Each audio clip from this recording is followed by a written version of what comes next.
Hello everyone and welcome back to another episode of the Sidecar Spin. Today I'll be chatting with Shaun Buckley. Shaun started out as a passenger and is now a rider and has recently won a couple of Australian titles. He races in the reliability trials, the 24-hour and also motocross. So let's get into it and chat to Shaun. Welcome to the Sidecar Spin podcast. How are you? Good, and you? Yeah, good. So for people who don't know Shaun, do you want to tell us a little bit about yourself and how you got into sidecars? Oh, okay. Well, I'm Shaun Buckley. I started racing sidecars when I was 16. I've been around the 24 motocross as well since I was a little kid, following Dad around, even Hector Evans. Bikes have been built in our shed. We've seen everything. We've built a rock hopper. We've built 3 sidecars now that have competed in the 24, and Hector's bike's won it twice now. So yeah, it's always going to happen. Yeah. So did you ride much when you were a kid, and then you only started racing when you were 16? As a kid, I only had just a little dirt bike that I just rode around the farm. As a kid, I didn't really ride a sidecar apart from if Dad wanted to test something or I wanted to go for a little ride around the farm. I'd jump on the side with him, and yeah, that's about it. And then when I hit 16, I was like, Dad, I want to ride. And so we pulled the bike out the shed, got it ready, and Gawler was my first ever reliability trial in 2014. Yeah, that would have been rough. Oh yeah, it was definitely rough. I don't know, we probably rode up at Hector's block at Marrable for probably, I'd say, half an hour. Yeah. Sort of teach me a few things, and it was dry. And my first, about the week of the trial, Marrable had 200 mil of rain. And it was, I don't know how many times we got bogged. I was this fresh passenger, had no idea what I was getting myself into. And obviously the bike that we had was Dad's home-built bike, and it was probably the heaviest bike in the field. And I was probably the smallest kid out there. We got bogged so many times. That was probably the hardest trial I've ever ridden. So you came back for more? I came back for more. I wasn't allowed to quit. And yeah, so we got through that one. Had a bit of help getting the bike unbogged a few times, where we literally went, I don't know, 10 metres out of control into this creek, and it just sat down on all 3 wheels, just sitting on the floor. And people had to go out and around us, actually shift the course across and around us to actually let other bikes through, because we blocked the entire track. Oh no. Oh, it was terrible. I'll tell you that. Traumatised you for life. Oh yeah. Oh, we got through. We got there, got it done. Kate was a much better ride. That was much nicer. Welcome to, this is what it's usually like. Yeah. But yeah, we got through there, and probably by the end of the year, I sort of had a half reasonable idea of what I had to be doing, and Dad wasn't trying to tell me what I had to be doing in the middle of sections. Yeah. And because I had really no one to teach me what to do. Dad's never been a passenger. Hector's been a passenger a little bit. I learned a little bit from him. I learned most of it from just watching heaps of videos on the World Sidecarcross, old videos and stuff that we have of reliability trials and motocross, and lots of YouTube basically. Yeah. And so you were a passenger to start with, but you're riding now?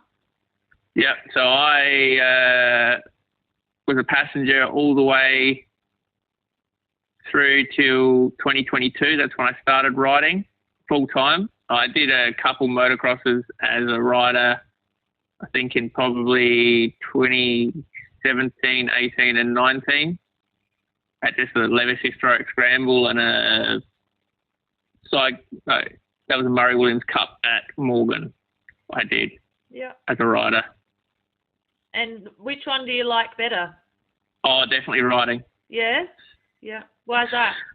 I just prefer that side of the bike. Like, I don't mind swinging, but with a knee injury that I'm sort of carrying on my left knee, it makes it hard to be a passenger on that side where you're bending that knee all the time. Yeah. And yeah, it's I'm not saying I'll never get back on that side. I probably will every now and again, but just not full time. It usually takes a few days after the event to get my knee back right. Yeah. So yeah. And I suppose it's only going to get worse as you get older too. Yeah. I've had a few surgeries on that knee already. So yeah. Because how old are you now? I am 27. Oh, okay. Yeah. A spring chicken. Yeah, spring chicken.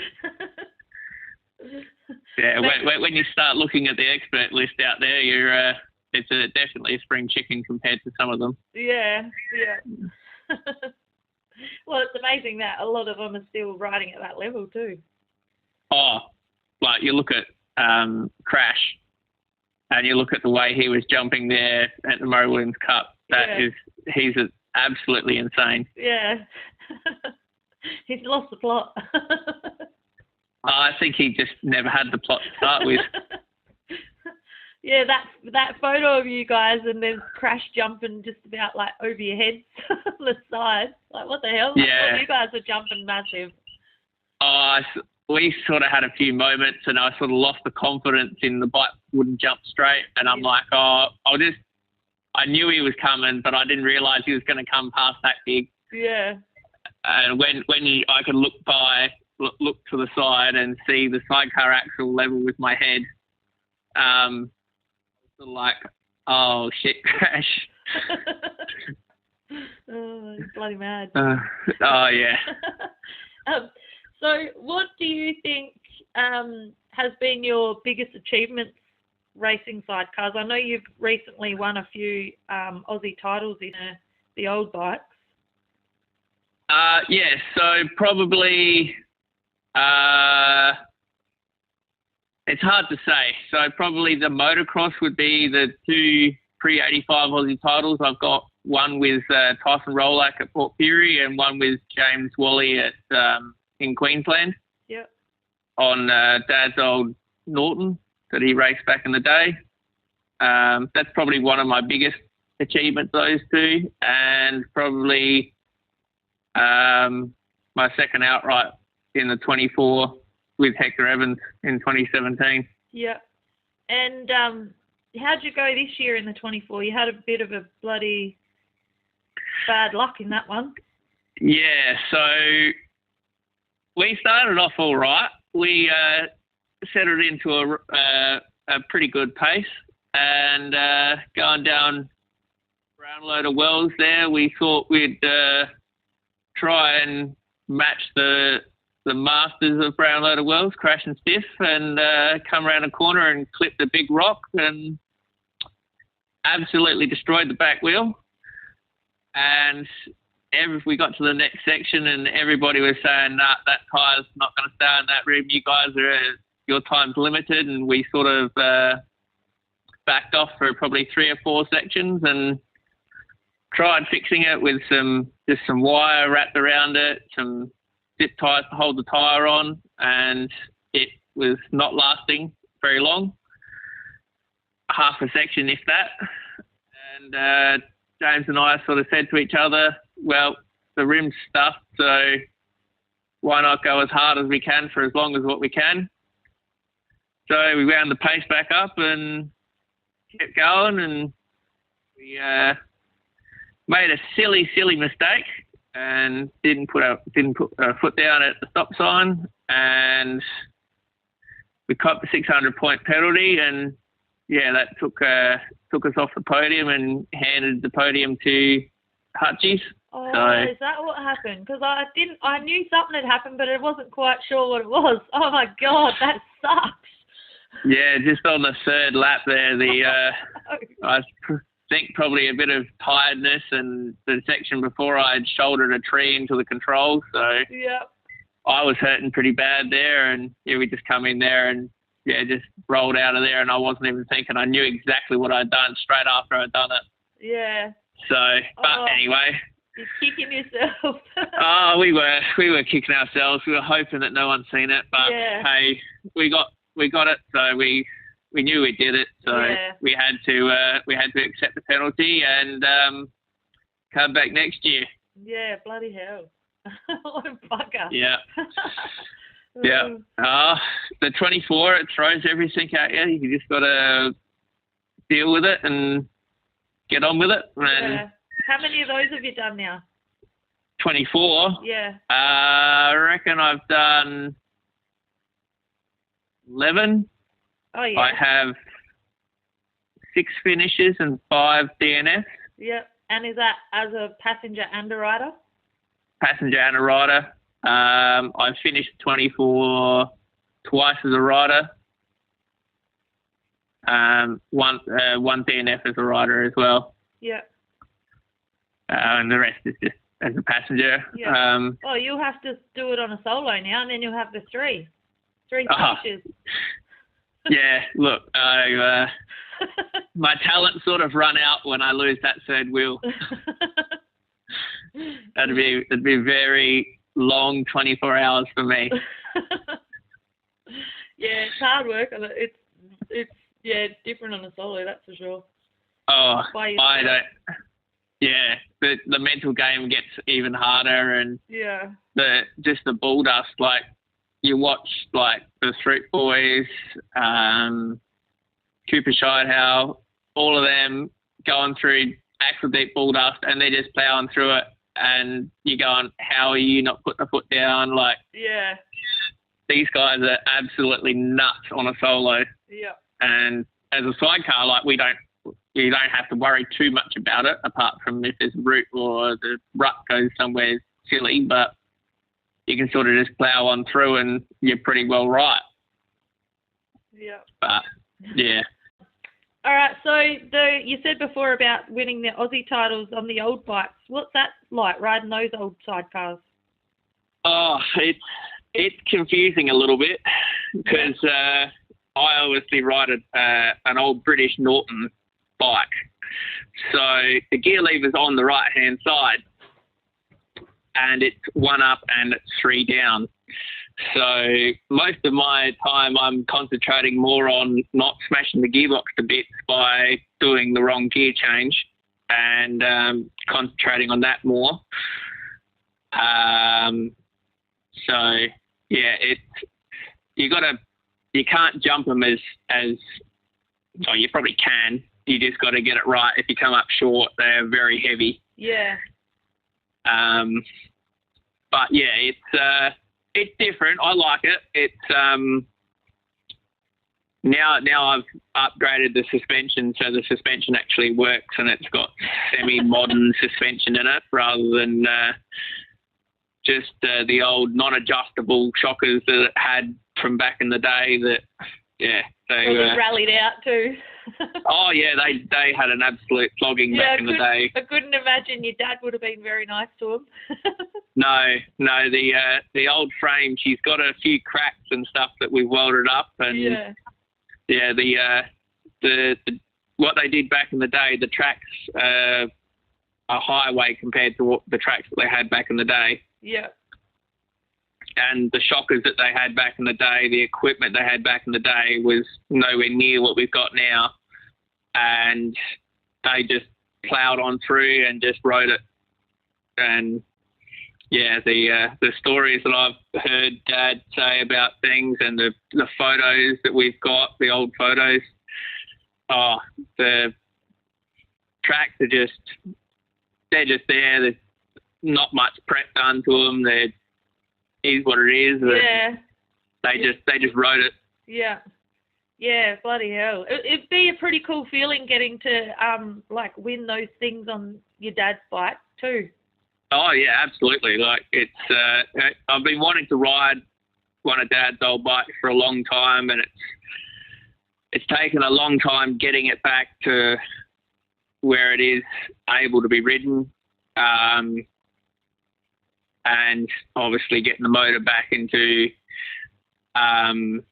working order. Like, we've still got his 2 motors from back in the day. Like, he won the 77 Aussie title with one of the motors. We don't really know which one, but one of the motors, and that was at Accuser Park.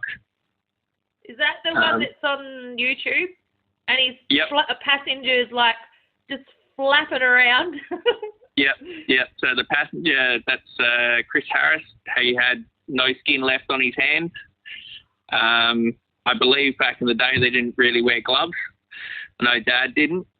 And that motor cracked the oil feed line for the rockers, and it was pissing hot oil all over Dad's leg.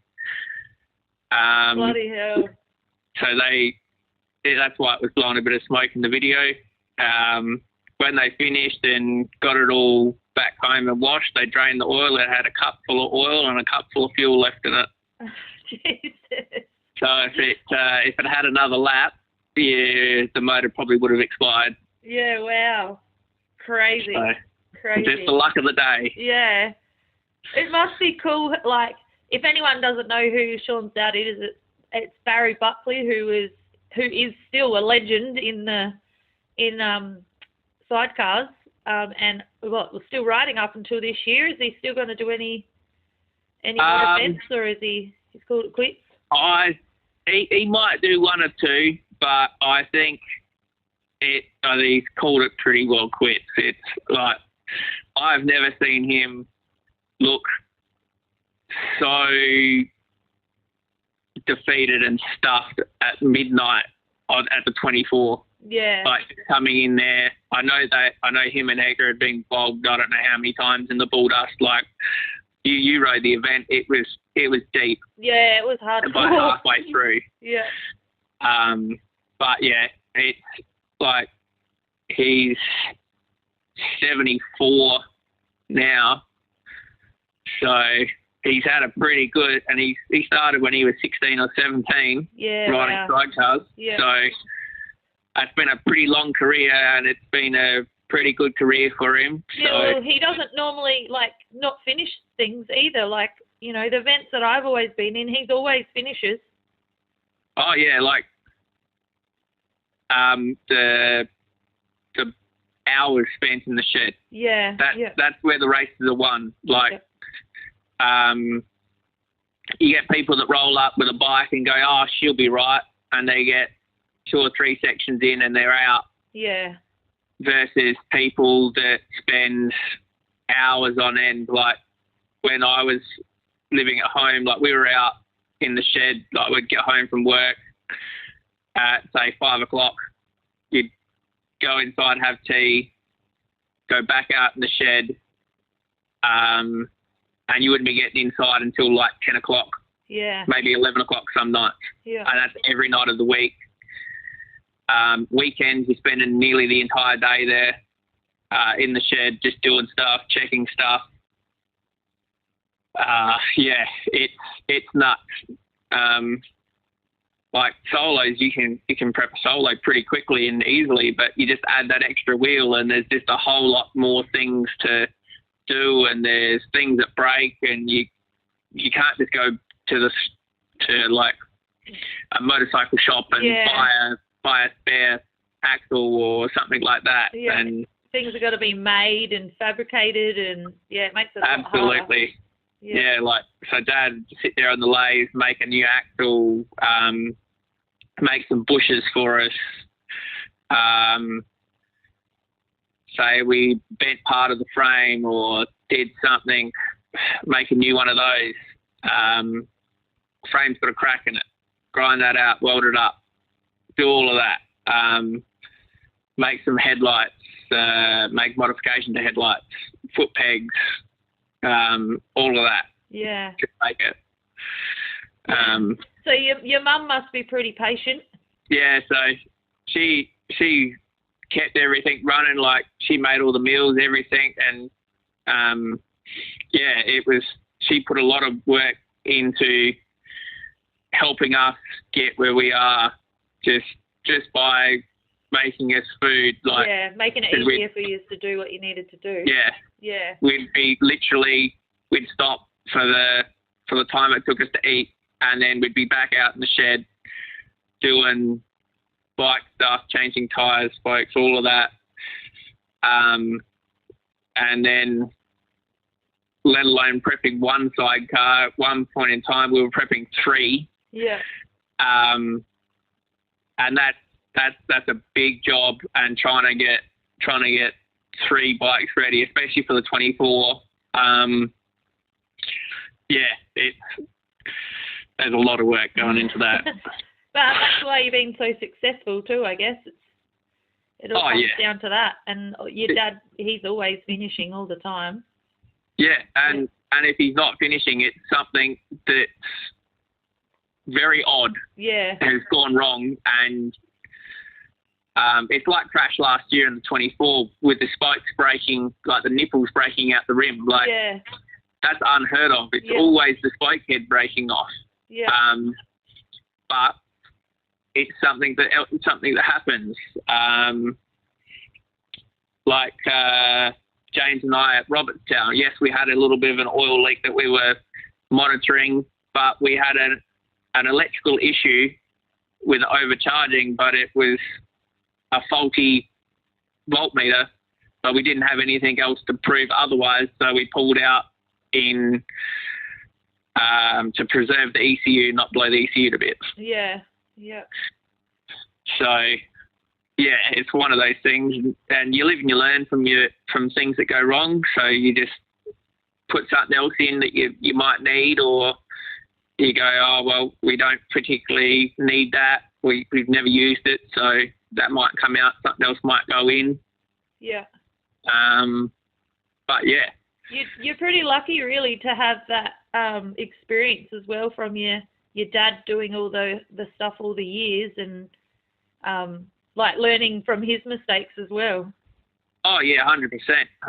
That like his knowledge of the workings of the bikes is invaluable, really. Like, you can't buy that. Like, there's not a lot of people that'll go out of their way and go, right, here's all the secrets that we've worked out all over the years.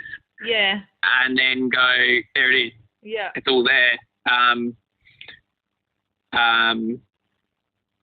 But there is some people that'll help you out to a certain degree and help you get your techniques and all that down.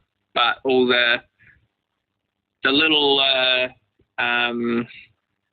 inner workings of everything, that's it's good to have that just on call whenever I need it. If I hear a rattle in a motor that I'm not quite sure of, I'm always just like, ring Dad, like, hey, what do you think about this? Do you reckon I need to do anything about that or not, or what? And like, I don't know how many motors he would have gone through. When you've been around bikes for, say, 60 years, you sort of develop the just the ear for it. Yeah. Like, we're forever, like, you hear a bike go by and he'll be like, oh, the carburetors aren't balanced on that multi-cylinder or something. And you're like, righto. I'm starting to be able to hear things like that. Yeah. But just him just listening to it going, oh, yeah, nah, it's you can't buy that experience. Yeah. Do you ever feel like, because he's your dad, do you ever feel like you've got like higher expectations to sort of live up to? Do you think you've got that pressure of like everyone going, oh, that's Barry's son?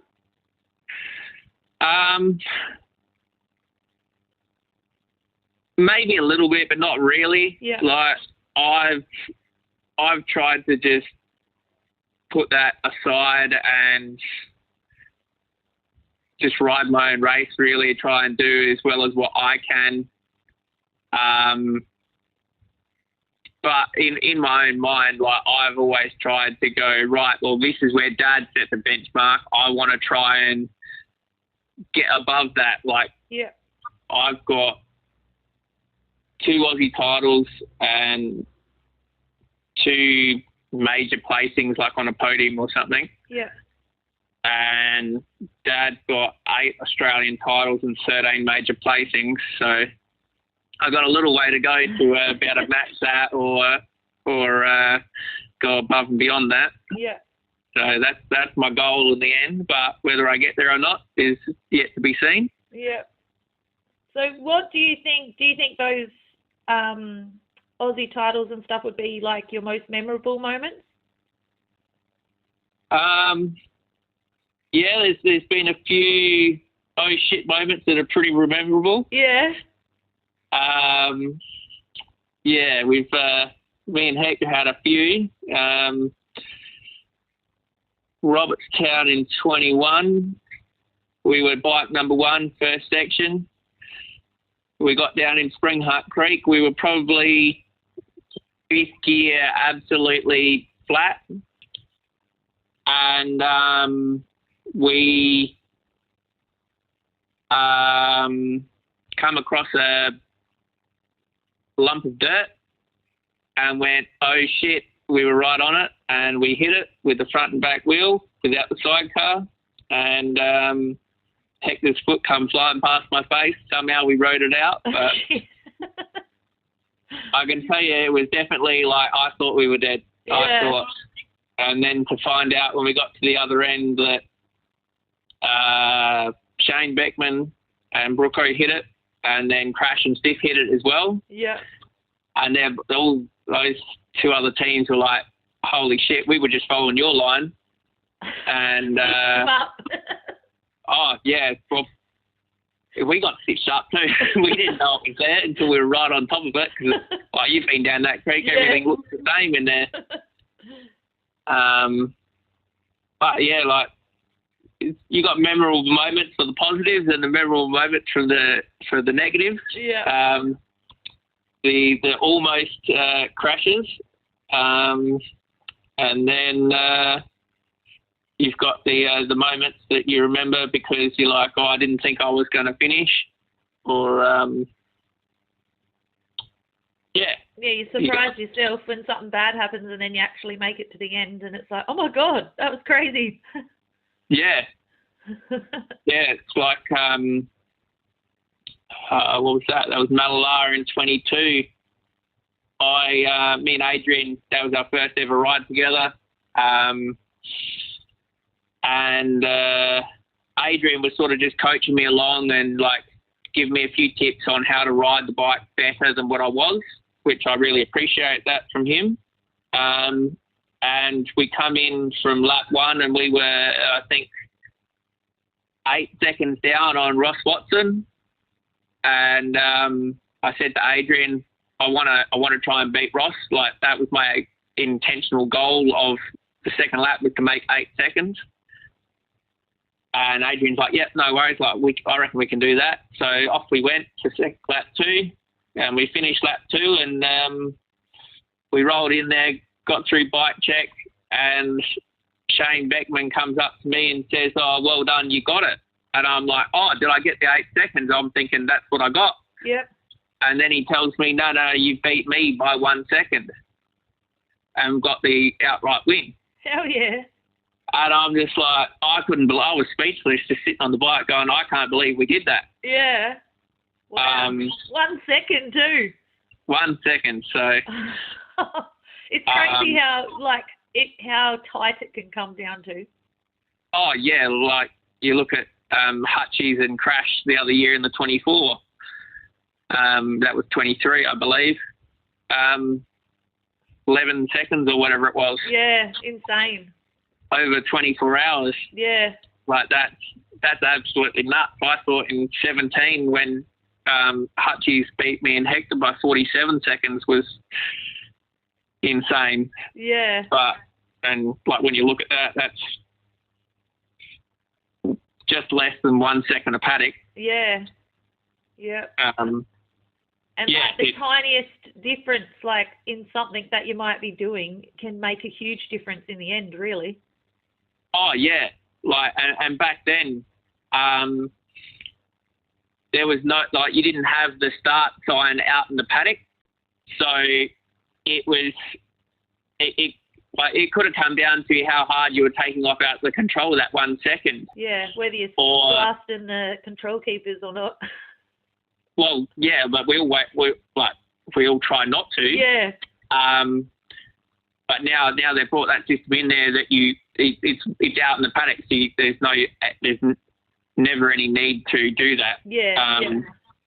Or you have that one silly little mistake, you misjudged your braking and you've just overshot this corner, and that cost you 4 seconds or 2 seconds there, and another second over there by taking a bad line in some bull dust. It's nuts at how tight this game is getting now. It's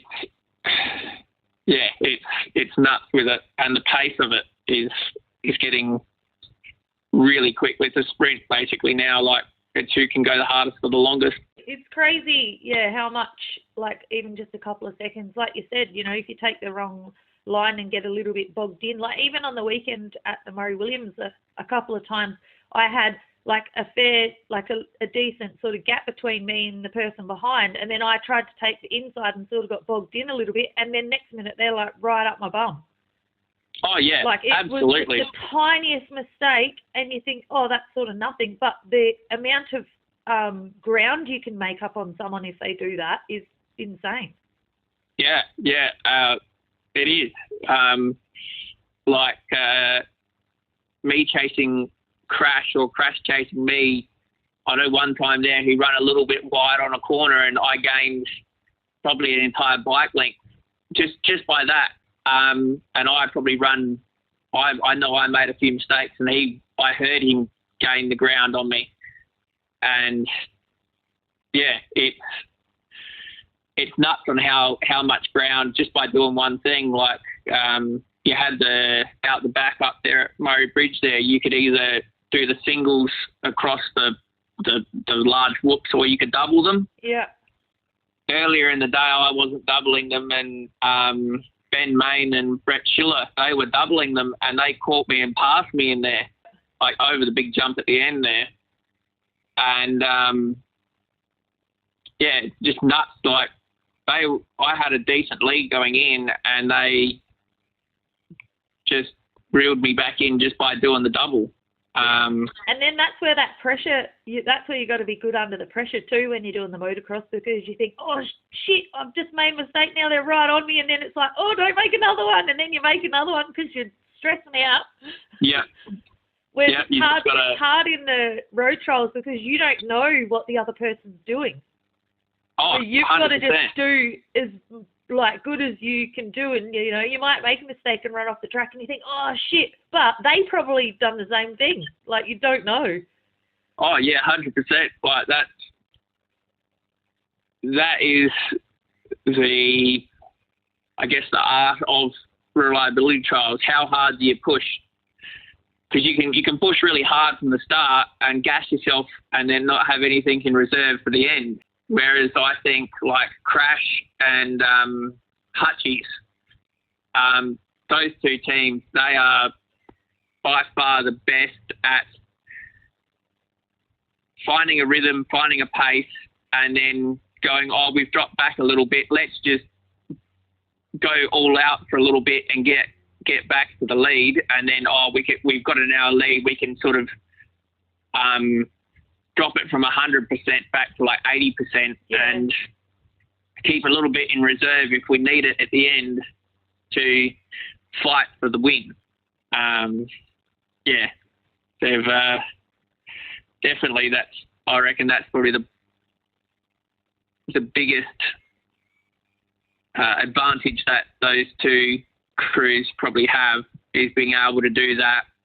I probably need a few more years underneath my belt to be able to figure out what the pace is, and know how hard to push and how hard, and like how much I can back off and still keep the pace, but still be smooth and fast. It is definitely a hard one, and it's only going to get harder with the more crews stepping up and coming into the experts and finding their pace. Like Ben and Brett are going to be there next year. They're going to be in the mix. But you got Hunt and Manuel if they go again. Hutchies, Shane and Brooko, Blinks even. They're all there. And it only takes one mistake for your lead to be gone. And there's 5 or 6, sometimes even 8 teams sitting there ready to just take over if you make a mistake. And it's all there. And you've got to have that luck. You can have all the prep that you want, and if you don't have the luck on the day, you're behind the 8 ball already. What do you think's been the biggest challenge? Oh, probably the mental side. Probably. I found as a passenger just the mental game of like you have to just keep doing it, and you just have to keep going and just keep pushing in. Yeah. And I've found a lot this year. James has helped me as a rider. You sort of get there in the middle of the night, you might just back it off just a little bit because you're getting a bit tired and not really notice it. But James just being there in my ear the entire time, just go, go, go. And he's sort of pretty quick to tell me that if I'm backing off a little bit, to just keep going and not back off and just keep going and just keep the pace up. That's probably been the biggest help, getting faster for us and helping with the mental challenge of the event. And do you find that in motocross as well? I found, I do find in motocross just the passenger telling you you've got this it does help a little bit. Like, let's take Murray Williams Cup on last weekend. So we said earlier I wasn't doubling those jumps. Adrian, we got in front of Crash in one of the cup races there, and Adrian said, just hit it, you've got it. And so I just hit the doubles, and we cleared them. We come up short on one of them, but we got there and we kept Crash behind us. Because if I didn't do that, there was no way we could have kept in front of Crash. Yeah. And even as a passenger, sometimes I think you can feel whether, you think, nah, we can definitely do that. Like, you feel safe and you know that the rider's capable. And I think, I think when you've passengered and then you've ridden as well, and if your passenger's telling you to go for it, you're right. Yeah. And because you wouldn't be saying it if you didn't feel safe. Oh, yeah, 100%.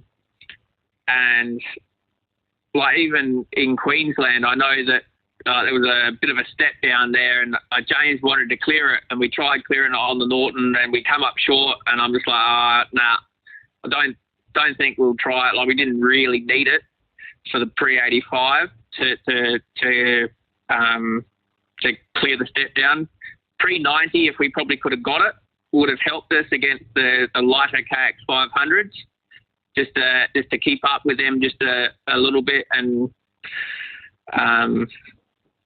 not lose a little bit of ground there in that one spot. But not everybody on the lighter KX 500s were clearing that jump. They were just jumping over it.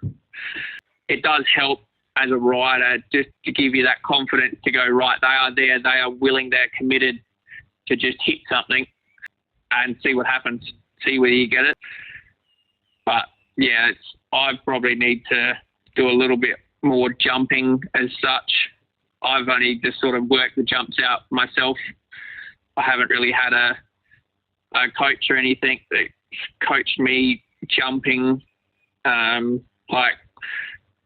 the tracks back in the day with Dad, like, yes, they jumped, but the jumps didn't have lips. They weren't big jumps. They were more just a man-made mound of dirt. It wasn't a jumping such. Yes, they were jumping a fair way, but they weren't jumping very high. And learning to control the bike and how to straighten it back up and land it properly and all of that, I just sort of tried to work it out for myself.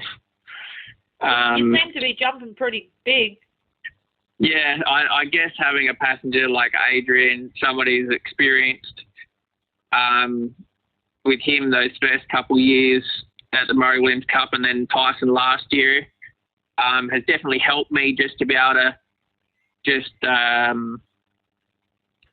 hit the jump and try and clear it. And then even following Norm and Brian one year, Lara and Brian probably the first year, and then chasing Crash has definitely helped with figuring out what pace to hit the jump to start with, and then what to really do in the air, just watching what they're doing while I'm following them. Yeah, I do that as well. It's a good way to learn stuff, because you're like, oh, is that where they're standing? Or, oh, look where their bike's moving, or, yeah, it's good. Oh, 100%. It's the best way of doing learning on the job. Like, everybody can tell you what you got to do while they're standing there, but seeing it actually done, I find, is an easy way to learn. Oh, yeah, 100%. Because you sort of realise, you're like, oh, and then it just clicks. Yeah. Yeah, that's good. Speaking of that Murray Williams Cup, like, that was the first one I ever went to, and I rode solo. And you guys did the Murray Williams, you and Adrian, and I remember that race has stuck in my mind. It's one of the most memorable ones. Just seeing you guys battling it out, and when you got back, you guys were that spent. Like, I remember your mum even putting your glasses on for you or doing something, because you could just see that you've put absolutely everything you had into it. And, like, Adrian's, like, laying in the chair and you're just there. It was just, it was crazy just to see. Oh, yeah, I've always found, like, if you got to do it, you got to put everything into it.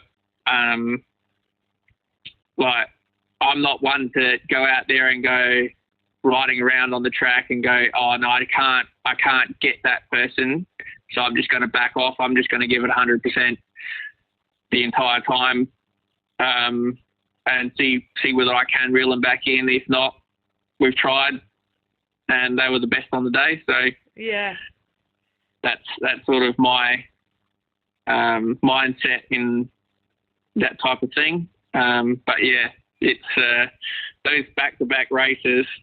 I can tell you by the last one, you're getting pretty spent up the front there. It's getting pretty warm. Yeah, well, it would have. I guess we were pretty lucky that they run the event earlier this year in the race order. What did you think of that? I found it really good. No one really had time to get their lines picked and that on the track. You had one race and then you were straight into it. Yeah. You didn't have your all day, and obviously you didn't have your dust. That's the biggest killer. Yeah. Of passing opportunities. Like last year at Renmark there, I had to back off from Norm. It's purely in a safety point of view. We were going through a set of whoops, and I couldn't see the whoops chasing him in his dust. I just went, nah, this is getting stupid. So I just backed off and just left a little bit of a gap, and that's as close as I could get without safely getting to him. Yeah. I could try the other part of the lap, but it was just that one set that you couldn't do it. So yeah. And the dust, sometimes the dust, even off the start line, like, everyone's trying to get the whole shot, and there's that much dust, you can't even see if you're going to smash into someone or, yeah. Like, you watch the videos and you're like, where are all the bikes gone? Yeah, we this year there was we sort of pinballed between Crash and Norm a little bit there. It was a bit of I don't know how this is going to go here in a minute, whether it's going to get hooked on a bike or not. But I think all three teams got through there pretty well. So most people gave pretty positive feedback about the race being, like the feature being in the middle there instead of at the end. I think it's a good idea. Oh, yeah, and you haven't done your 3 12-minute +1 races yet. Yeah. And so everybody's still fit and fighting, so they're gonna go for it. Yeah, and the bikes are probably more not wrecked either. Well, yeah, you probably couldn't say that about this year. Yeah, what happened to you guys? So our bike was running fine, and we've got the lead from Crash. And we were running around trying to make Crash run as hard as what he could, because we knew his motor wasn't great. It was drinking a bit of coolant there, and we just got a bit off the line, and front wheel buried itself in the soft stuff and cartwheeled end for end. Yeah, crazy. So, I've seen the videos. It didn't look very good. No, we sort of turned it in. I reckon we would have been maybe 300 mil off the line that we were taking all day, and just buried the front and over it went. Yeah, that corner was a bit sketchy, because even when I definitely don't go as fast as you guys, but even when I was coming around there, I thought, you wouldn't want to hit that soft bit. Yeah, we hit that soft bit. Yeah, please. Yeah. So luckily, you pulled up all right though? Yes, I did. Adrian's got a bit of a sore leg, but I believe he's pulled up okay. Yeah. Which is the best outcome we could ever hope for. Yeah. But we were well within the mix there with Crash and Tyson, and that was during the Murray Williams. Yep, that was the third race we crashed out of. Yeah. Yeah, bugger. Yeah. Have you had many of those accidents like that? I've had a couple crashes. That's probably my biggest one ever. Yeah. I've had a couple crashes as a passenger, just get flung off somewhere or something and tip the bike on its nose or something, but never really a cartwheel sort of like that. Yeah. That was definitely my biggest crash that I've had. Have you had any bad injuries or anything? I've been bruised up a little bit, but not really.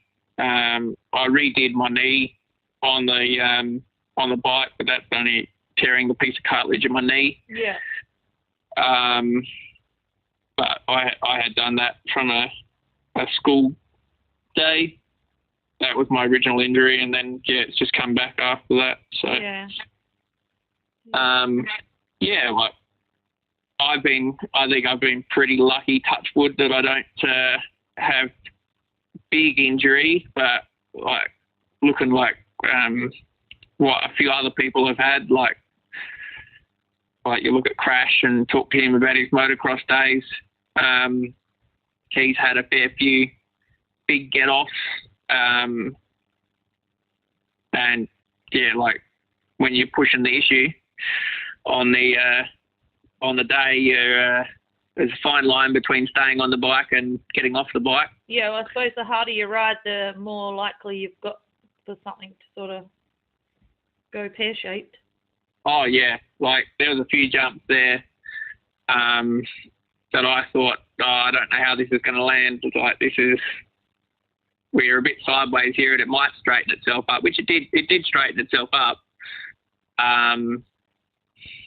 But, yeah, there's definitely been a few moments there where you're like, yeah, we're right on the edge of finding out how hard that ground is.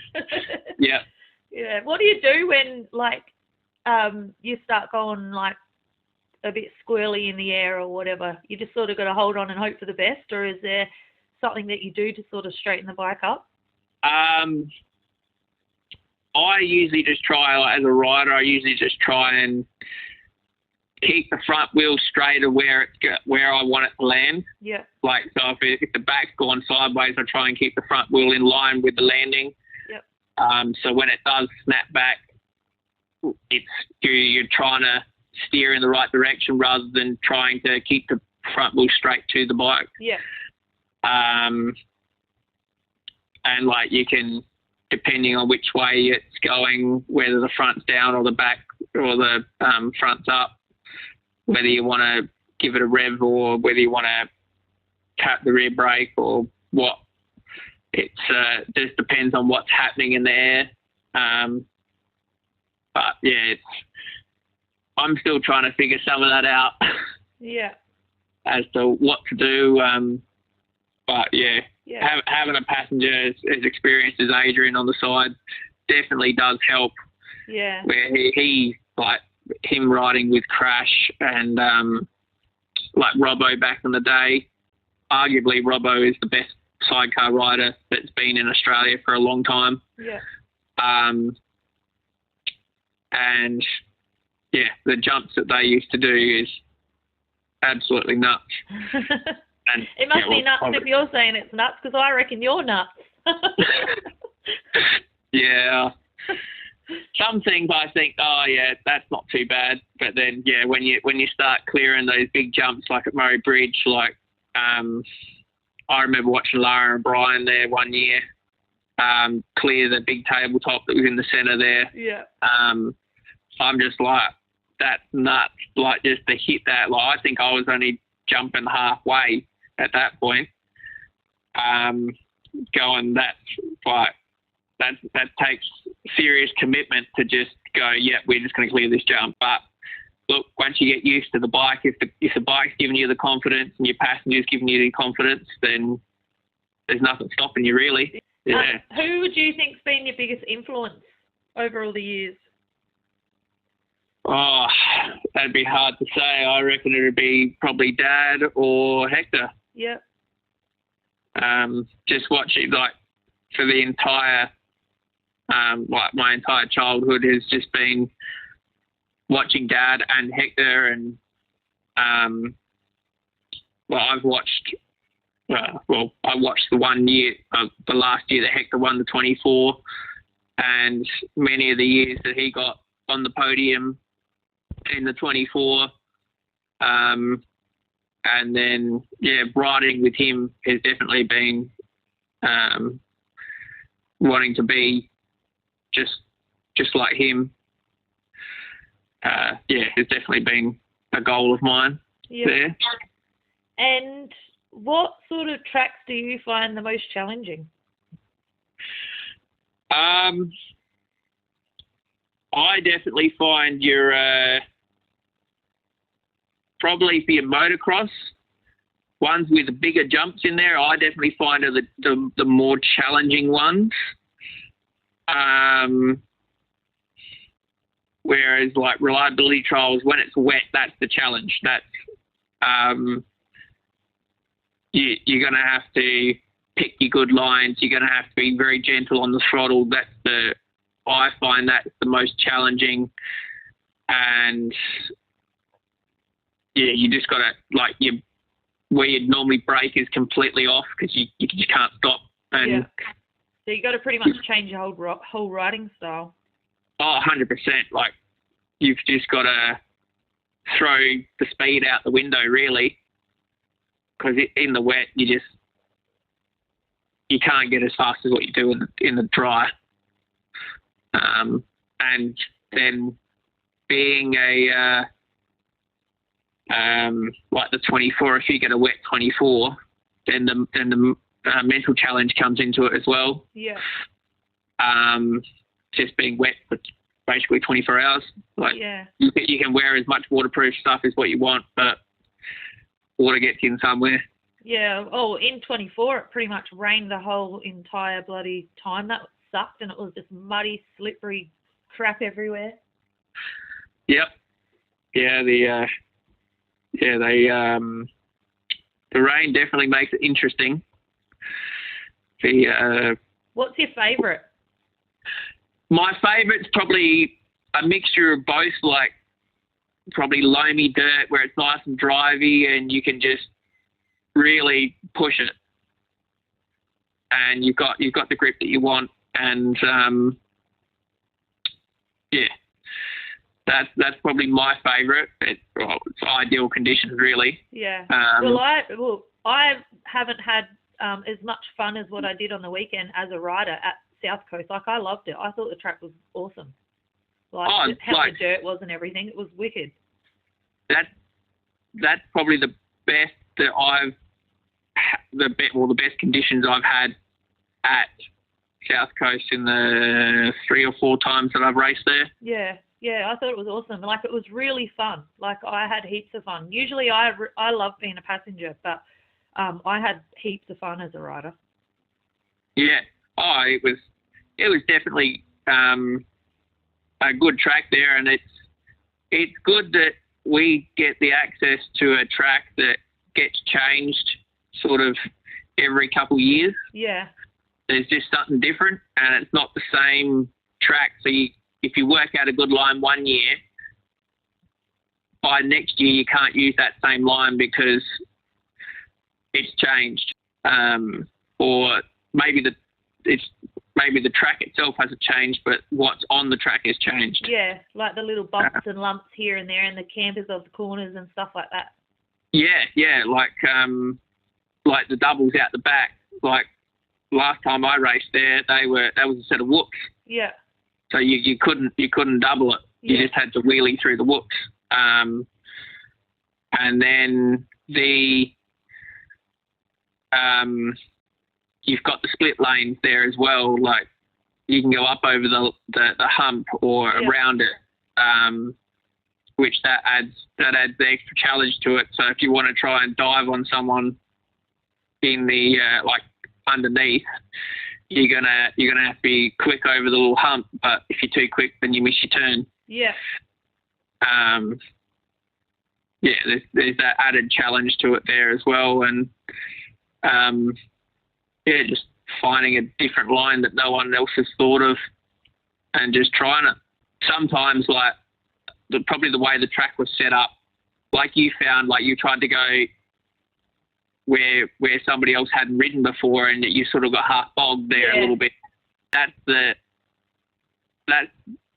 makes it a little bit hard to try and find another line. You've sort of got to ride that line a few times to clear it out a little bit to then go, right, it's cleared out now. Now I can go quicker through that line. Yeah, but by the time you do that, you're bloody too far behind. So then you end up just going where everyone else is going. Yeah, which makes it a bit harder. Yeah. But you just got to find your way around and see what happens. Yeah. Around. Have you ever thought about racing overseas? I have. I've sort of wanted to go over and ride a bit of motocross. I don't know whether I'd do like the Western Beach race or something like that. The Welsh 2-day.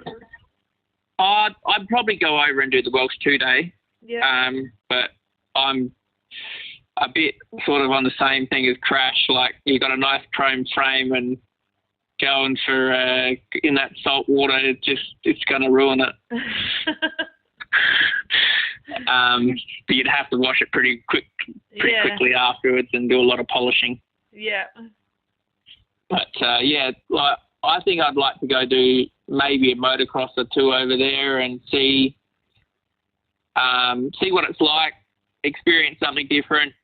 I definitely have to get a lot fitter than what I am to do that, and do a lot of jumping over here to then go over there.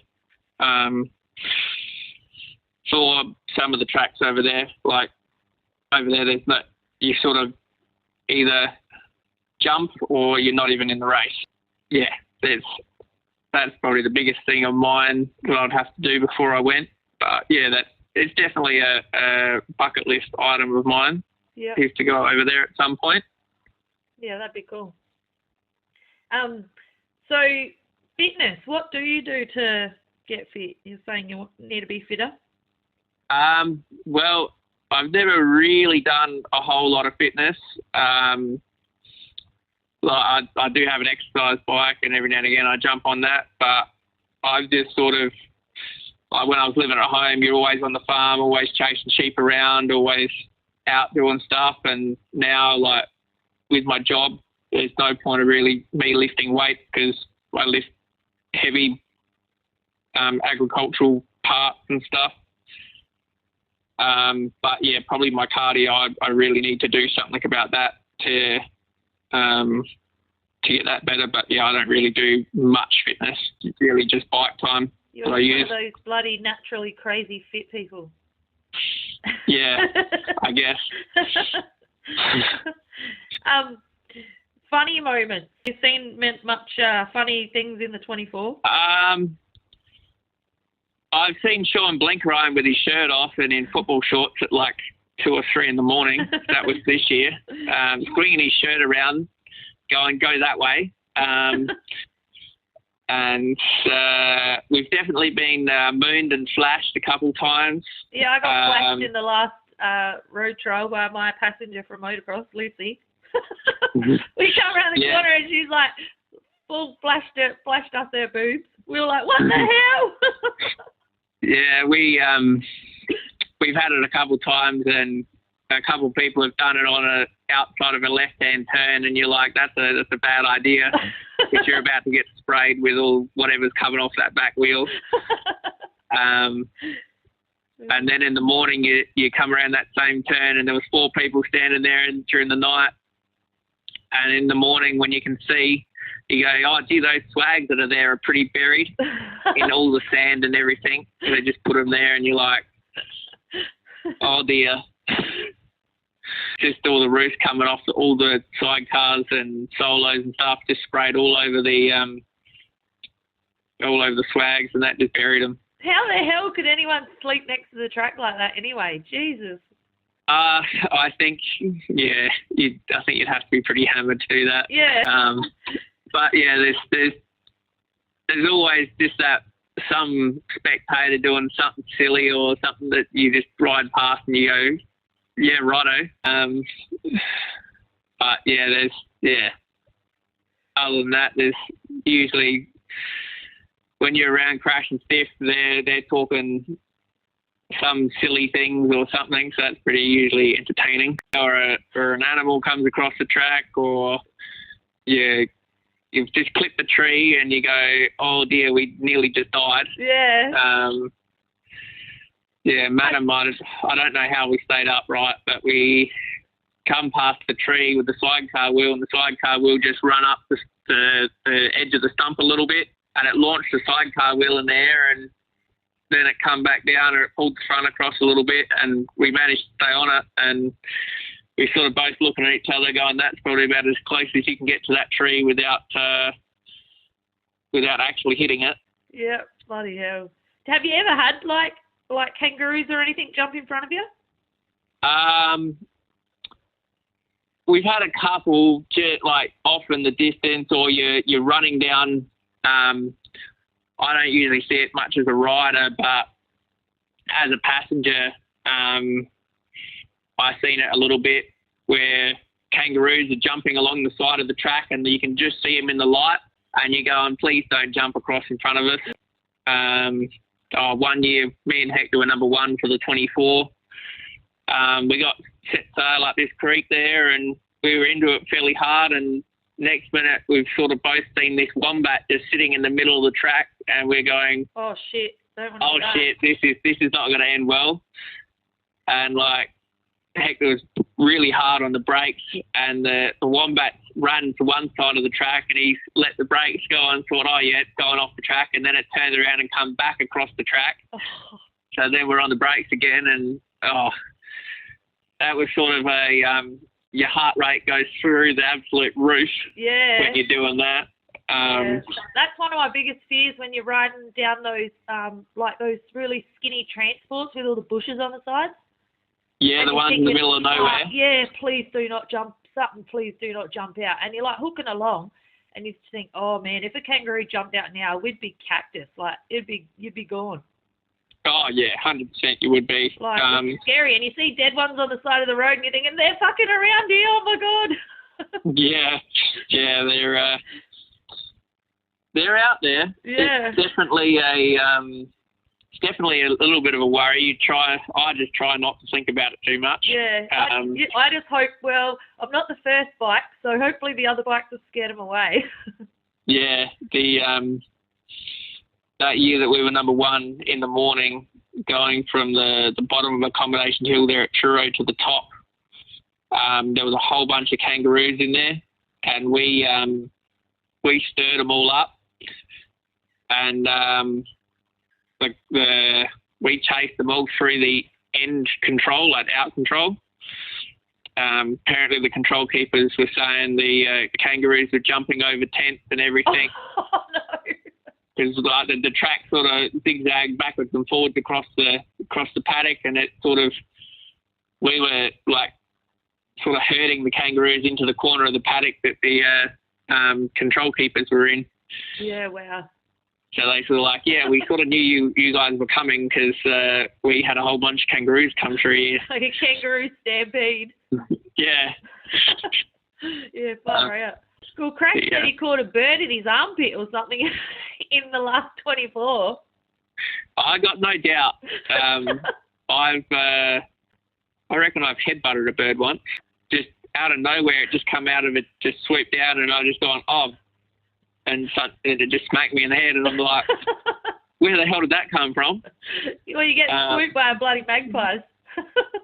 Oh yeah, middle of the section when you got the throttle pretty well wide.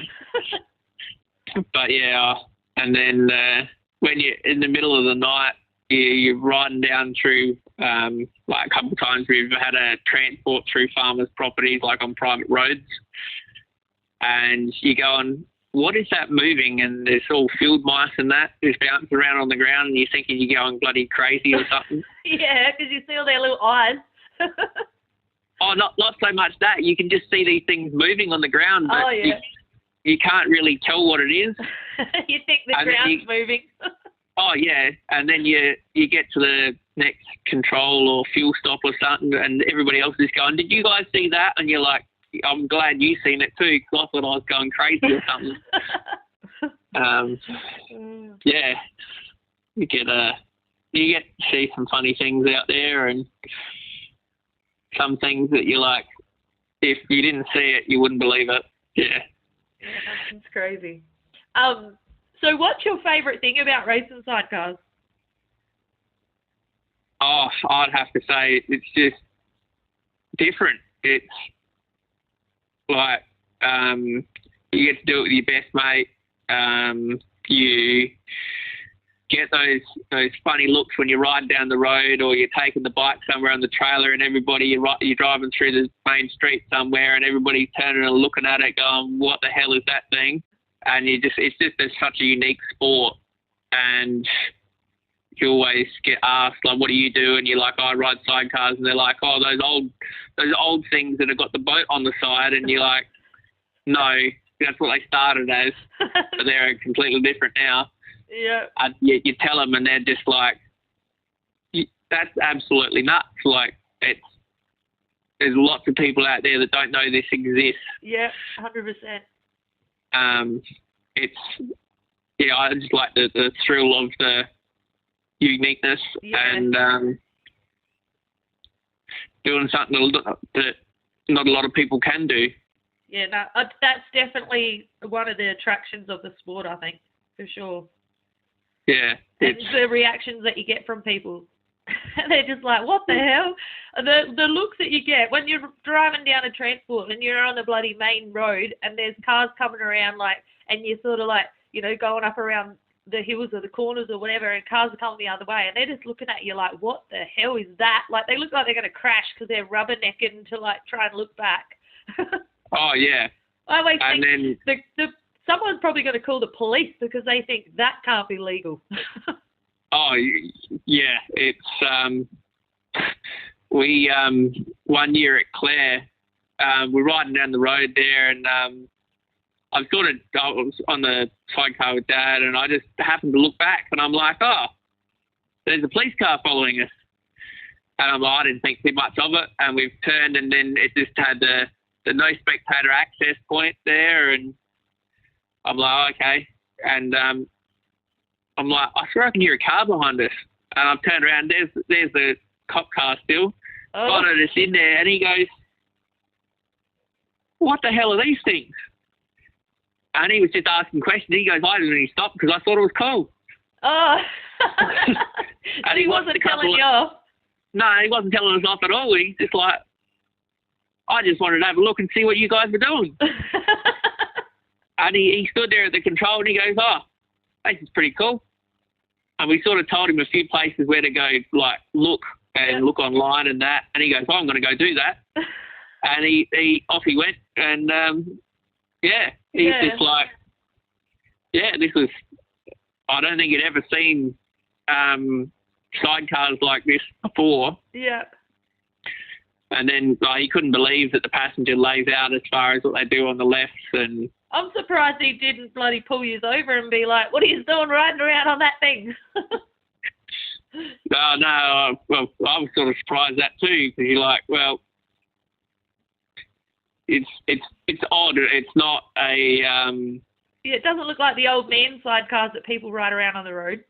Yeah, like it's something that only comes out 7 times a year if they run every event.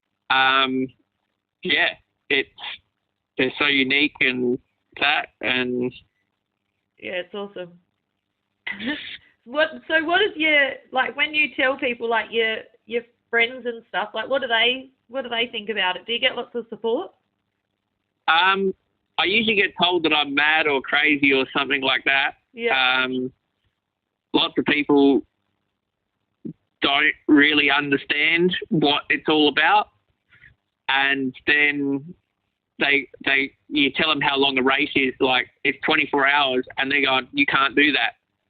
And I'm like, well, you can. Why can't you do it? Like you do get support about it, but lots of them are just like, nah, like you can't.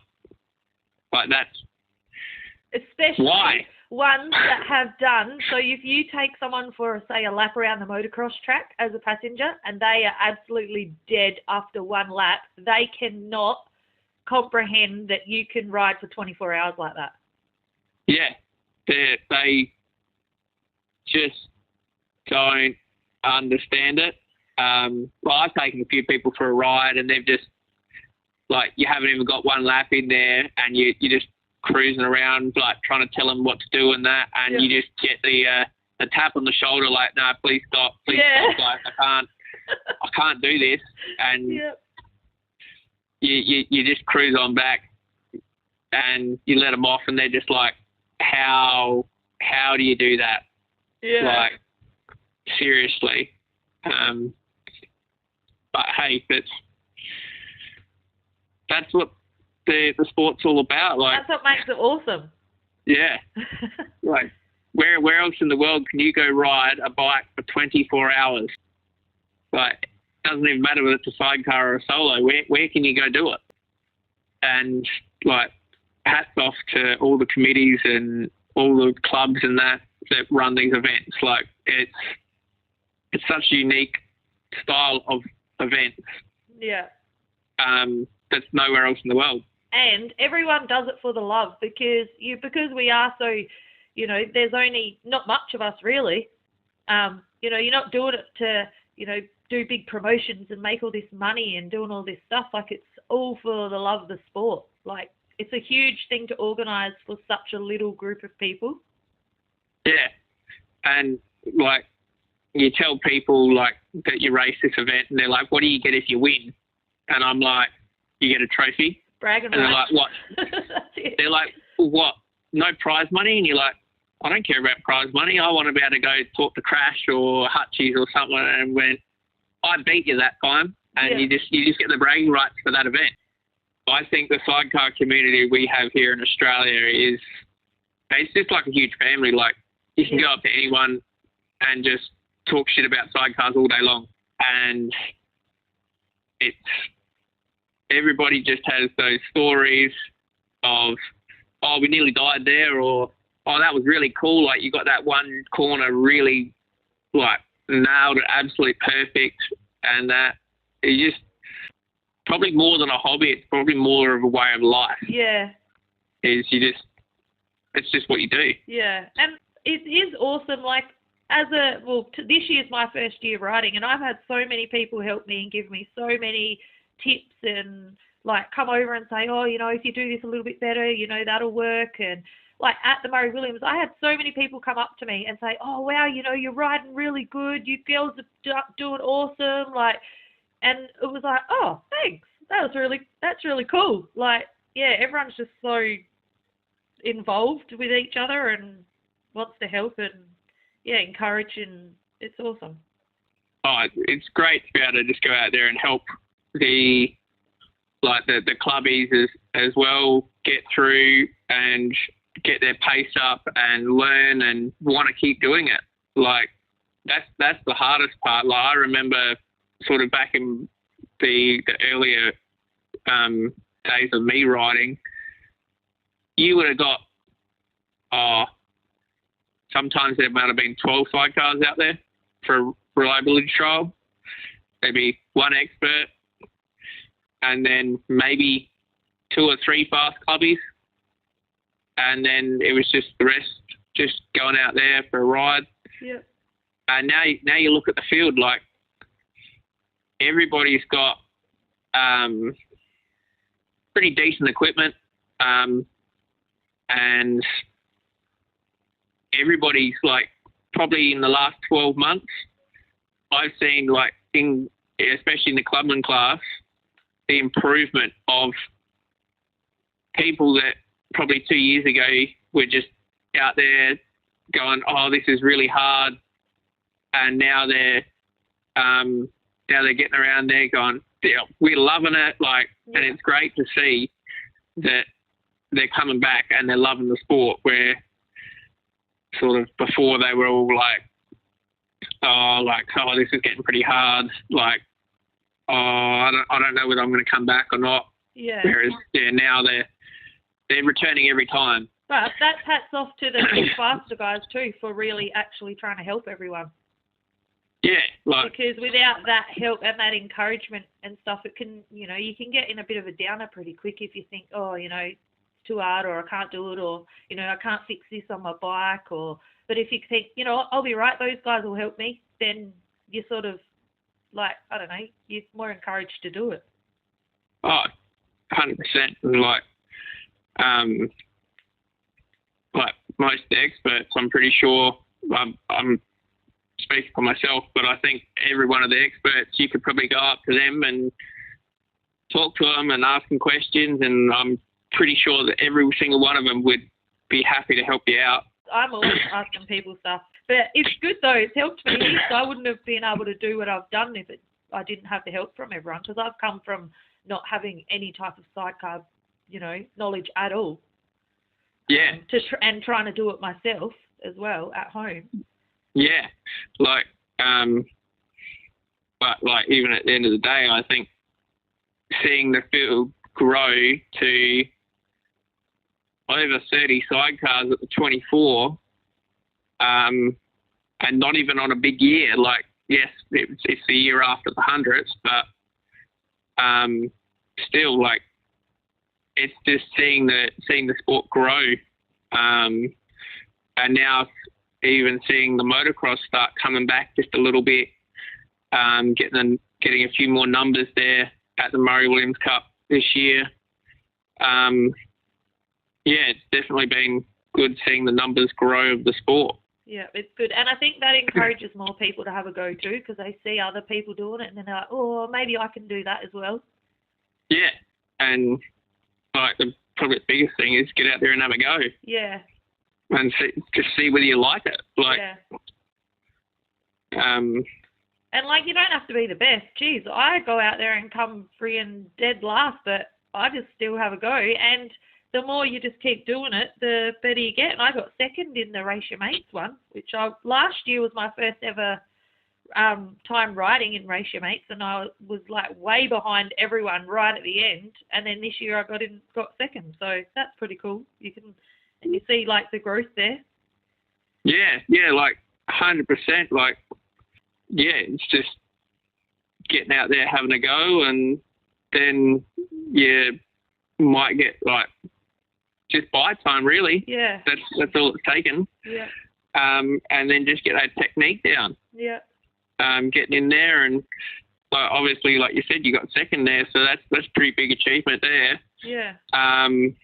Just getting there and going around having a ride, and you and Lacey are probably starting to gel better and figure out what each other's going to do, how each other ride, and not really thinking about what, probably from your point of view, what Lacey's going to do. Like, you don't have to worry about what she's doing. You know she's going to be there. Yeah.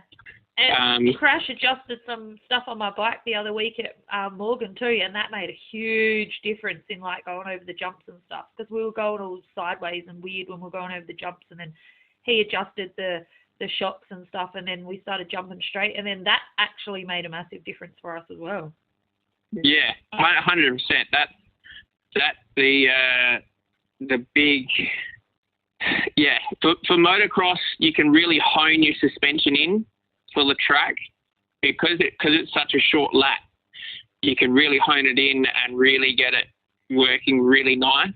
Whereas for reliability trials, you've got to have such a broad setting, because you've got such all the different terrains. Yeah, you've got a variety of terrains that you ride over in a lap, and no one really wants to be sitting there adjusting their suspension for every section. But yeah, Crash and suspension, very precise on his settings on his suspension, which I'm sort of learning all of that and trying to figure out where I want it, how I like it, and then get a setting for sort of bigger jumps versus sort of a track with smaller jumps on it for motocross. Like, everyone would have their own sort of preferences and stuff of how they like it as well. Yeah, like, it's like your handlebars and where you put your handlebars, what bends you like in the handlebars, where you want your levers and all that. Like, some people run their levers out really flat on their handlebars, but I prefer them angled down. Suspension's pretty well the same as well. Like, you can sort of go, yeah, this is a good setting for a broad, like, to go to a motocross, but that's Crash's preferred setting on how he wants the bike to react. Like, yes, for you to do it, it might be fairly hard, because Crash is jumping so high, he's got to have the suspension pretty hard for when it comes down to control the landing. Whereas somebody who's not clearing the jumps big probably doesn't need it as hard, because then it's just a rough ride that you're not using that suspension, if that makes sense. Yeah. But yeah, it must take years to sort of learn all the tricks of everything. Oh yeah. There's so much to it. Oh, 100%. There's so much to it. There's a lot of trial and error. There's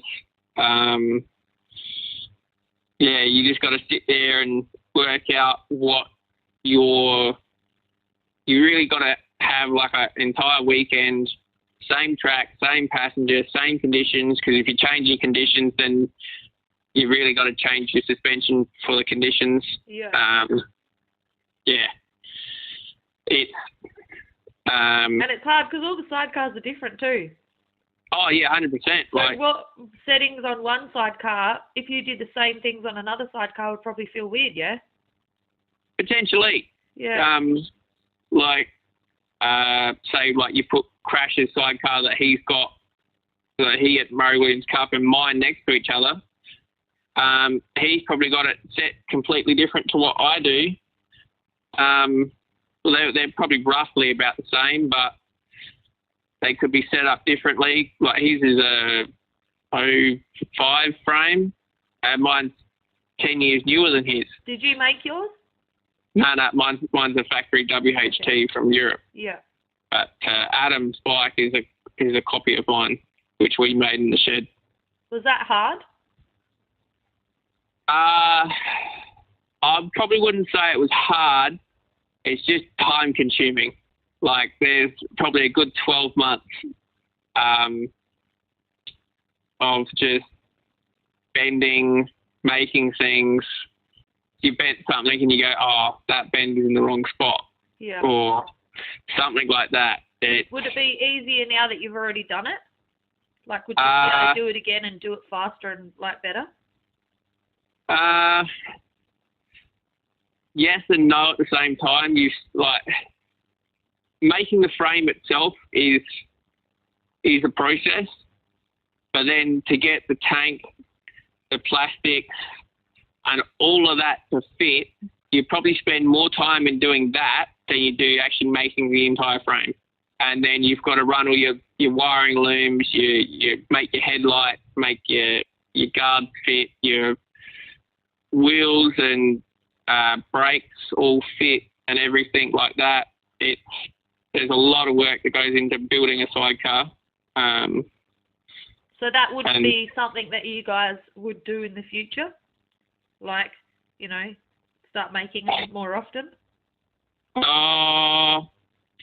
I don't know. Dad's really the brain behind it all. Like, we're out there helping and that, bending tubes, cutting tubes to the right length and all that. Dad's the mastermind behind the whole operation. We have the jig and all that to do it. But just depends on who's got the time and how far you really want to go with building the bike. Yeah. Was it quite costly? I would say it's probably around the same as buying a brand new one, or potentially more, depending on whether you want to charge your labour out or not, and what rate you want to charge your labour out at. Yeah. Labour would be the absolute killer, and then you still got to buy parts from Europe. Like you got to get your suspension from somewhere. Depending on what suspension you want to use, you got to get your wheels, got to get sidecar mud guards, like that stuff's all easy to come by, but there's still a fair bit of a cost in that. Yeah. And that you also got to get a motor as well, which so you got to buy a complete solo, unless you can find someone selling just a motor on its own. Did you guys copy yours because that's the one you wanted to do, or was it just because you had that bike? Well, we copied that one mainly because me and Hector had ridden that bike and we're like, this is probably the best bike we've ever ridden. Yep. Yeah, we're just like, oh, well, that's what we've got. Let's just copy it. Yeah. And, it does everything that we've ever wanted it to do. Adam rides it around pretty well. Yeah. Even Dad's ridden it around. Dad and Todd, they rode that for a season, I think. They borrowed Adam's bike, and then Yeah, no, that's cool that you guys are able to do that. Yeah, there's a lot of things that get made, and most of it comes from back in the day when Dad first started. The sidecars were homemade. Yeah, well, he's probably made quite a few in his day. Yeah, those sidecars, we have one of Dad's, I think it's the second sidecar he ever rode. And that thing, it's only just the frame. There's no motor in it or anything. And you're sitting there going, wow, the technology, it's 4mm water pipe, so it takes 3 of us to lift the entire bike. With just the frame. There is no motor or anything in it. Yeah, bloody hell. It would have been so hard to ride. Oh, and there's no suspension either. Yeah. It's only got suspension in the front. So she's solid back and sidecar. I'm surprised that your dad can still ride. His body would be so bloody thrashed. Right. Yeah, and you look at his hands and stuff, because like back in the day there was no hand guards or anything. Yeah. And the rocks and stuff. Oh. And they wore those helmets with no friggin' face on them. Yep. No face. Open face helmet. I'm amazed he's got any teeth. He wore those. What is it? It's like those plastic. I think that was like goggles with the clipped-on face mask. Yeah. That went underneath. That's what he used to wear, and the clip-on peak. God, that'd be brutal. Probably the worst thing is they had leathers they used to ride with. So you can't move. That, and how hot is it going to be? Yeah. Far out. And then they went to jumpers, and it's literally just a jumper. Like, we have some of his old gear still. Yeah.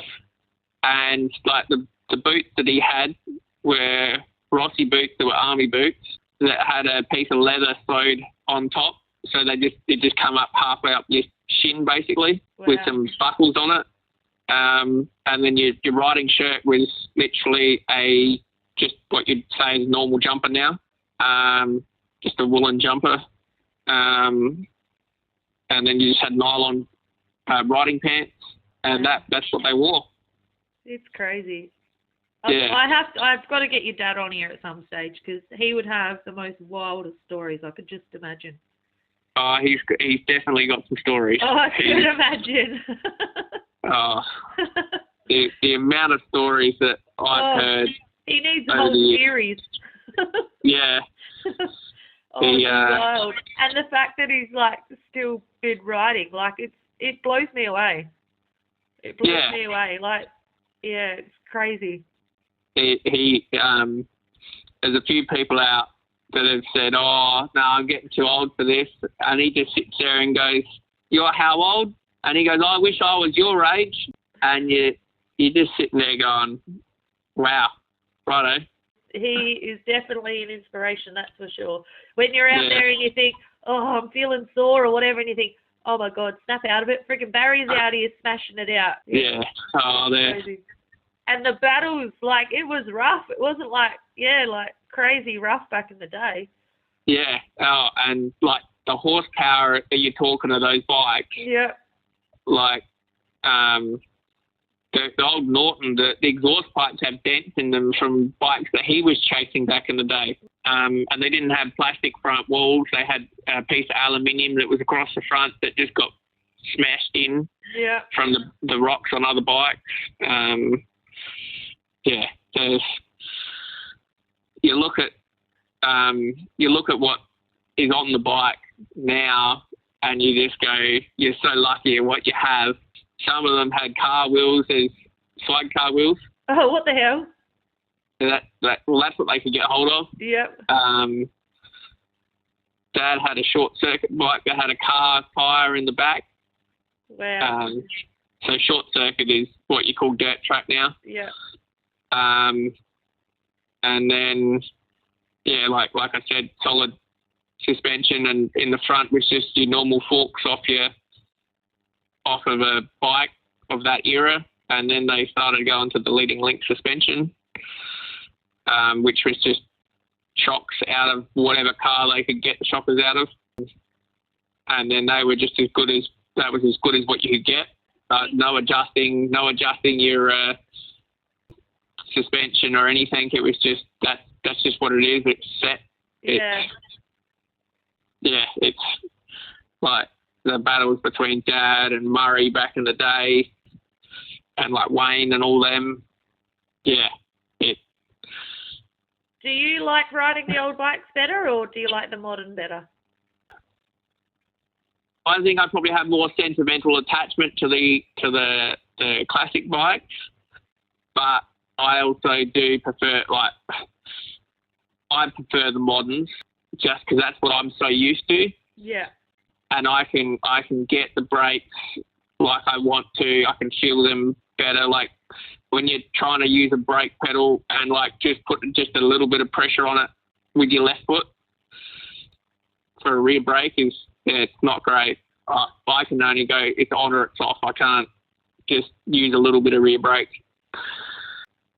And plus, you don't want to ride them too hard, because if you break them, you got to try and find parts for them. Yeah. That's the hardest part about the classic bikes now, is you got to start finding parts. If you don't have a bunch of parts to start with, if you break something, you got to try and find bits for them. Yeah, I've got my dad's old CR500, the old 1984, and it's got a cracked tank, and I don't ride it because I get so scared that if I drop it, the tank's going to be smashed to pieces, and that'll be it, because I can't find a bloody tank for it. Yeah, that's the hardest part. Yeah. And if you do find a tank for it, somebody's going to want a lot of money for it. Yeah. Like that old Norton's got like a proper race gearbox in it, and if you break that, like, how are you going to find bits for it? Then they're not manufactured anymore. And you have that in the back of your mind when you're riding too, so then you sort of like hold back. Yeah, and that's why I try and concentrate a lot on the gear changes, just because I don't want to smash that gearbox to bits. Because trying to find one is, well, I found a couple, but they're like $4,000 for a gearbox that's not even complete, and it's not new. Yeah. And they're like, it does have wear, so you're like, well, okay. How long is it going to last? Yeah, and that's in England as well, so you got to try and get it over here. And if you get it over here and you go, oh, it's done exactly the same thing as what mine's done, or it's just about to do the same thing, yeah. But it is what it is. One day I'll probably have to do something like that, because it won't go forever. But if it only does 1 or 2 rides a year, that's probably good enough for it. But hey, it's fun while it lasts. I'll keep riding that one as long as I deem it safe to ride. If obviously if the frame starts cracking really, really bad, then I'll have to go, well, no, I can't ride it anymore. And also the frame is the oil tank, so you gotta have oil somewhere.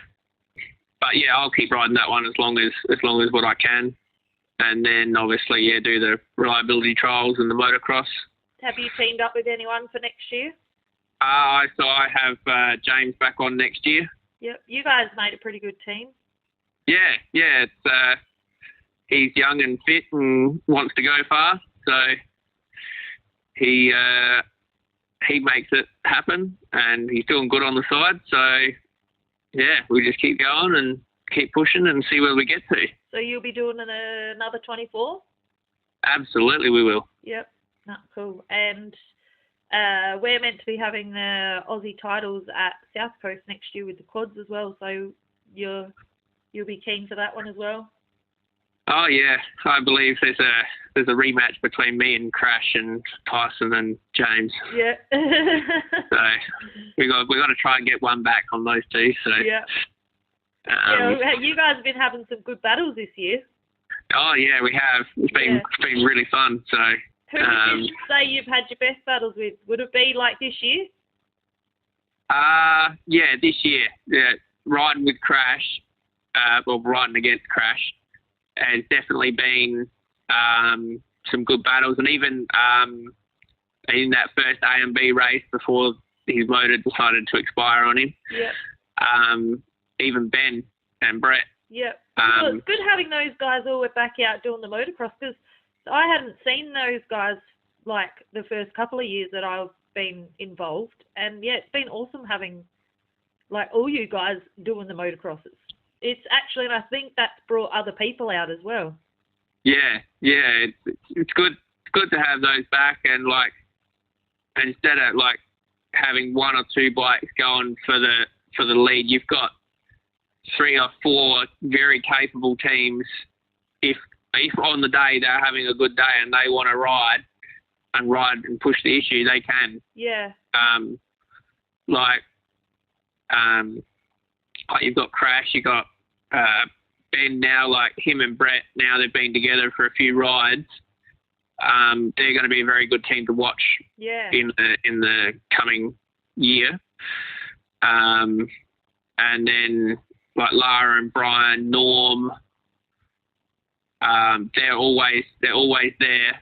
If you make a mistake, they're just sitting there waiting. Yeah, and it's good for all of them because it's giving them a bit more of a challenge as well, like everyone battling each other. Because, you know, there's been events where, say, Lara's just been out the front and she's just been that far ahead of everyone. It's like not even like, you know, there's no battles or anything going on.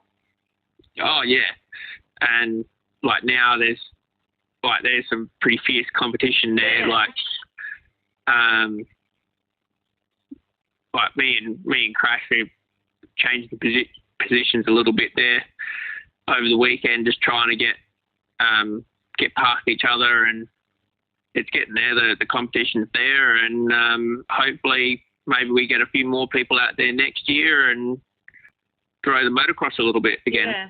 How do you go with the passing? Because that scares me. I get so worried I'm going to bump someone and they're going to crash, and so I just stay behind them and I can't get around. So the passing is there's a little bit of an art to it. You've sort of got to. Like, is it a confidence thing as well? Yeah, there is a confidence thing. If you, like we got Crash underneath him in a corner, and because you're like, I run with the rule, if you're in front, the person behind has to yield. Like if you've dived up the inside of something, you've come out that turn first, and you can come out and take the line away. They have to yield. Okay. Yeah. So, and I believe that's what the rule book says anyway. Okay. I don't like passing people and like shunting them and trying to push them out the way. Like I always try and pass cleanly without touching or anything. Yeah. You try to, but it doesn't happen all the time. And but yeah, you just gotta trust the person you're passing and trust yourself, and then usually it comes off pretty well. Yeah. If you can just get up there and get past, and yeah. It's scary sometimes. You're like, you like think, I could get them on the inside, and then you go to the inside, but they sort of cut across, and then you got to back off because you're like, oh shit, I'm gonna like crash into them. Yeah, that's the thing. You sort of got to try and trick the person in front of where you're going to go. Yeah. And make them commit to a line that you want them to, and then you can just switch your line up. Yeah. You know where you're going to go. Okay. Yeah. But your passengers also got to be looking at the same thing you're looking for. Yeah. As well. That's where it comes down to. You need to know, your rider and passenger needs to know each other and know what each other's trying to do. Yeah. Do you guys like yell at each other heaps when you're riding? James and I do a bit. But like Adrian and I don't really talk much. He said a few things, just hit the jump or whatever. But not really like pass here or pass there, just not really much talking. I've never really been much of a talker. It's only been this year that James got us the intercoms for the reliability trials that we've been talking a bit more and choosing lines and timing things to get up over logs and stuff like that. Yeah, just committing to the line and calling corners that if the other person hasn't seen that it's a tighter corner than what you really expect, just sort of go with the flow. And yeah. See, I find it helps, like, even with the passing, like, when I would be, like, right up behind someone and I had Tyler on and I had Lissy on, and, like, either one of them would be like, go on the inside, go on the inside. Like, they could see lines that I might not have been able to sort of see to go. Yeah. And it sort of gave me the confidence to sort of do what they were saying, and because they were saying, like, go, go, go, then it sort of gives you that bit of a boost to actually try instead of sort of, like, sitting behind thinking, yeah. Yeah.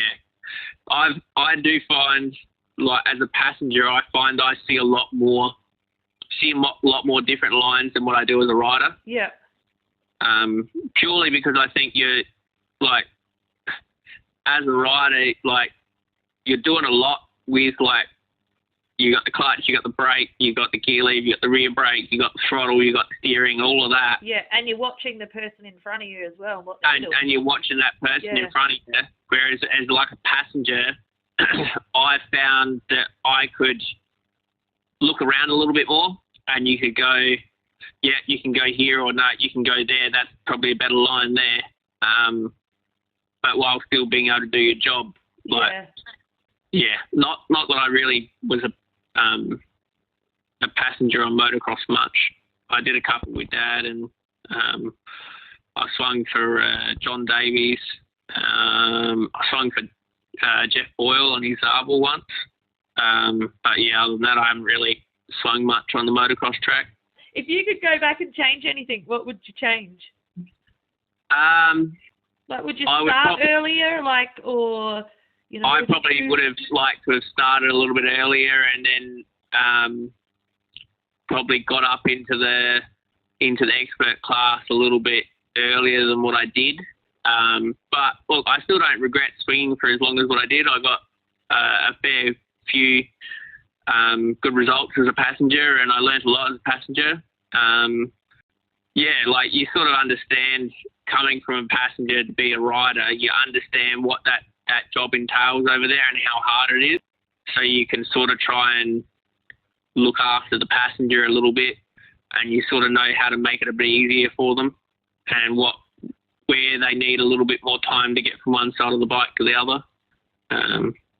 But yeah, I think you helped me a lot as when I was first being a passenger, and like the way that you were explaining stuff and breaking stuff down for me, that really helped me a lot. And you know, when you jumped on with me the other week when we were riding around out the friggin' bush there, that was good. It was awesome. So yeah, you've helped me heaps with lots of the stuff that I've learned as a passenger and a rider. Just the way that you explain stuff and break stuff down, it's really easy to understand.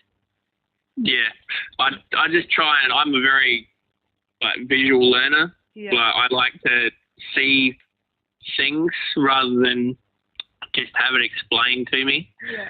I just find it easier, and showing people, being able to just go, right, let's just jump on the bike and go for a ride, and then let someone do what they've been doing, and then go, right, okay, let's go back and do that one piece of the track, and then change this one thing, and see what. Don't overcomplicate it. Yeah, and just change one thing, and just go, did that make it better or did it make it worse? And it's you can do it to one corner. Like, you can just change one thing in a corner and just keep trialing it, and then you can find what works, what doesn't work. Like, I do enjoy seeing people get better, like helping people and just see them get better through events. Like, you give them one thing to try, they go away and try it, and next minute you've seen them go from near the rear of the pack to midfield. Yeah. And you're like, that's really good to see the improvement. And then they're going, oh, it's getting so much easier, as some passengers are just it's so much easier now that you've told me that. Yeah. Especially pivoting on that right foot, like I've mentioned a couple of times there. In sections, just go left to right. It's just if you take that one less step every single time you go left to right, you're doing half the work. Yeah. Well, you helped me heaps with my left turns when we did that dirt track thing, the way that you explained it, and when I was meant to be pulling myself up and stuff like that, and I was like, oh, that's made heaps more sense, and I just felt like I went to a next level after that. Oh, yeah. I could understand when people were saying, oh, you got to feel the bike, blah, blah, blah, and I didn't quite get it, but then I started to feel it and understand what people were talking about. Yeah, and then even in that one event, I noticed the improvement. When we started, me and Adam in that event, we had a reasonable lead on you and Rob. By the end of the night, we did not have any lead. in, I don't know how many races we did, 4 or 5 Yeah. over there. And you guys were just getting faster and faster and faster, and you're just like, gee, that improvement happened very quickly. Yeah. It's good to see. It is really good to see. And it's good to see that we're starting to get the female numbers coming up in the sidecars as well. Yeah, we had lots on the weekend. Was it like 6 all-girl teams in the seniors? Yeah, like that's.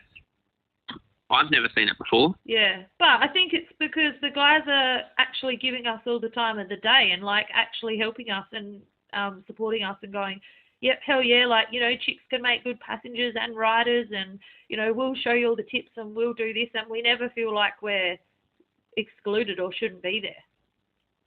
Yeah, like I never want anybody to feel like that. If you've got a question, just come up and ask, or if you want to go riding at some point, then send a message to someone. Like, we're all there, we're all in the same boat, we all want to see it grow. If we can make it easier to for you guys, why not? Yeah. And what advice would you give to anyone wanting to give it a go? Just message someone. Message someone that's got a bike. If you want to have a go, do it. Yeah. Well, I'm What's the worst they do is say no? I've been out riding out at jams, and there's just been randoms in the car park, and I'm like, oh, do you just want to have a go? Jump on, have a go. And they're like, oh, I don't know. I'm like, yeah, come on, I'll take you for a lap. I'm like, just recruiting everyone. Don't say it's too hard. Yeah. Well, even old mate Tyler that I had on, he jumped on with me at Parawa because I needed a passenger, and one of the other guys goes, oh, I've got a friend, he might have a go. And he jumped on at Parawa and he did a really good job. And then I got him back on again at Murray Williams, and he absolutely loved it. So he'll be another passenger now that, you know, that's around just because I gave him a go. Yeah, I think you just got to just get out there and have a go. Yeah. Like, message someone and just go like, oh, I'm just keen to have a go. And I think everybody would be willing to take someone for a ride. Yeah, for sure. Just even if it's just an afternoon somewhere, just go out, have a ride and go, that's what it is. Yeah. And then, just go for it. What's the worst that can happen? Yeah. You just get hooked. Yeah, and then you just spend all your money on sidecars. That's all that happens. And all your time. all your time, all your hard-earned cash just goes on sidecars. Yeah. Oh, it's worth it though. It's worth it. Yeah. There's nothing like it. You can't beat it. It's bloody awesome.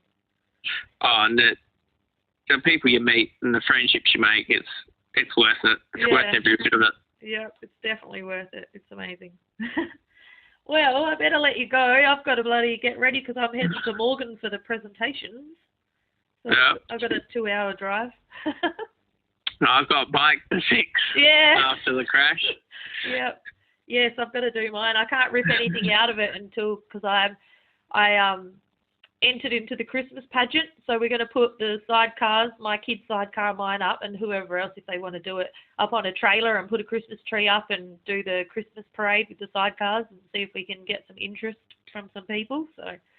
I can't really pull my bike apart and do anything until that's done. So that'll be in like 3 weeks, I think. But yeah, I need to get my rear shock out because I was bottoming out at bloody Murray Williams because my shock was stuffed and it's like been leaking and stuff, and I thought, oh, I'll be able to just do one more thing because I don't do jumps. But then I started doing jumps and I was liking it, so I was trying to jump big, but then I was like bottoming out. I could hear my bash plate like hitting the ground. I was like, oh shit.